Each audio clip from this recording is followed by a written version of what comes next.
Hi friends, இன்றைக்கி happy சண்டேங்கிறதால general topic பேசலான் இருக்கேன். இன்றைக்கி எங்கள் வீட்டு ஃப்ரிட்ஜை நான் எப்படி ஆர்கனைஸ் பண்ணுறேங்கிறத பற்றி சொல்கிறேன். இதில் உங்களுக்கு ஏதாவது டிப்ஸ் பிடிச்சிருந்ததுன்னா எடுத்துக்கோங்க, இல்லை உங்கள் சஜஷன்ஸ் எதாவது இருந்தால் அது சொல்லுங்கள், நானும் எடுத்துக்கிறேன். பாருங்கள், ஃப்ரிட்ஜில் நார்மலாக பால் அந்த இதெல்லாம் ஐட்டம்ஸ்லாம் மேலே வச்சுருவோம், சின்ன சின்ன ஐட்டம்ஸ்லாம் இங்கே வச்சுருவோம். மாவு மெயினாக மாவுக்கு நான் ஒரு ட்ரேவே எடுத்து அதுக்கு ஸ்பேஸ் பண்ணி வச்சுருக்கேன். அப்போ தான் எனக்கு நிறைய மாவு யூசேஜ் இருக்குது.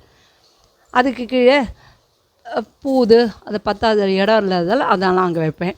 மெயினாக வெஜிடபிள்ஸ்க்கு வரணும். வெஜிடபிள்ஸ் தான் நீங்கள் பிளாஸ்டிக் கவரில் வச்சிங்கன்னா அது டெஃபினட்டாக வதங்கி ஒரு மாதிரி ஆகிடுது, டேஸ்ட்டும் போயிடுது. அதனால் அந்த காலத்துலலாம் மஞ்சள் பையில் வச்சுக்கிறதுன்னு பழக்கம் இருந்தது.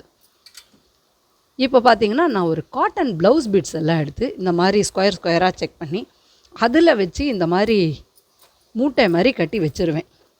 ஸோ அதனால் காய்கறி கலரும் மாறுறதில்ல, டேஸ்ட்டும் போகிறதில்ல, ஃப்ரெஷ்ஷாகவும் இருக்குது. இது பாருங்கள், வெண்டைக்காய். இது ஆக்சுவலாக 4 நாள் ஆறுது, வாங்கி பார்த்தா எவ்வளோ நல்லா இருக்குது பாருங்கள், ஒன்றுமே ஆறுதில்லை.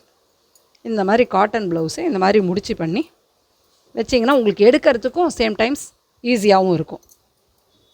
இந்த மாதிரி வச்சுருப்பேன். என்ன வச்சுருக்கோங்கிறது, கத்திரிக்காய், இது பாருங்கள், கோஸ் ஃப்ரெஷ்ஷாகவே இருக்குது பாருங்கள்.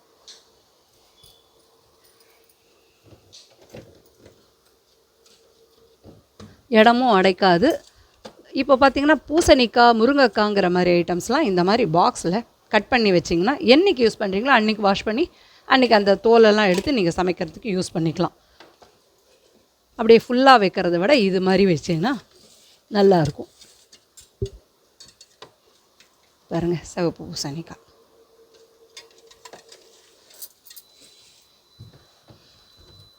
கருவேப்பிலை, கொத்தமல்லிங்கிற ஐட்டம்ஸ் எல்லாம் ஒரு பிளாஸ்டிக் கவரில் வச்சு பிளாஸ்டிக் பாக்ஸ்லேயும் வைக்கலாம், இல்லை இந்த மாதிரி ஸ்டீல் பாக்ஸ்லேயும் வைக்கலாம்.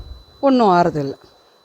அதோட அந்த இந்த பார்ட்டெல்லாம் எடுத்துடணும், கீழே இருக்க வேரெல்லாம் எடுத்துட்டிங்கன்னா உங்களுக்கு அது நல்லாயிருக்கும். ஆஃப்கோர்ஸ் டொமேட்டோலாம் இங்கே வைக்கலாம், உங்கள் ஜூஸ் ஐட்டம்ஸு அதெல்லாம் பூலாம் இங்கே வச்சுக்கலாம்.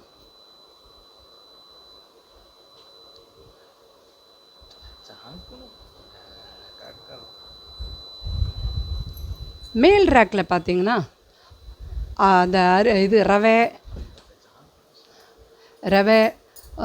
அவல், கோதுமை மாவு, பாக்கு, இந்த மாதிரி மாவு ஐட்டம்ஸு, கொப்பரை, இந்த மாதிரி ஐட்டம்ஸ்லாம் வைக்கலாம். பொடி இடியெலாம் அரைச்சி வச்சிங்கன்னா எறும்பு வராது, பூச்சி வராமல் இருக்கிறதுக்கு ரொம்ப நாள் இருக்கலாம்.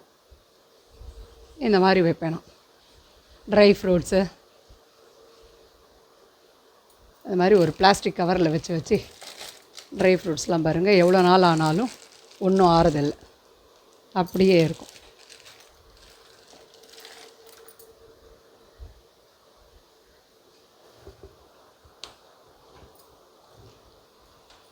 ஹாய் ஃப்ரெண்ட்ஸ், இதுலேருந்து உங்களுக்கு ஏதாவது மெசேஜ் இருந்ததுன்னா வெல் அண்ட் குட், எனக்கும் ஷேர் பண்ணுங்கள், கமெண்ட்ஸ் பண்ணுங்கள். என்னோடய சேனல் பிடிச்சிருந்ததுன்னா சப்ஸ்கிரைப் பண்ணுங்கள், அவசியமாக பெல் அடிங்க மறந்துடாதீங்க.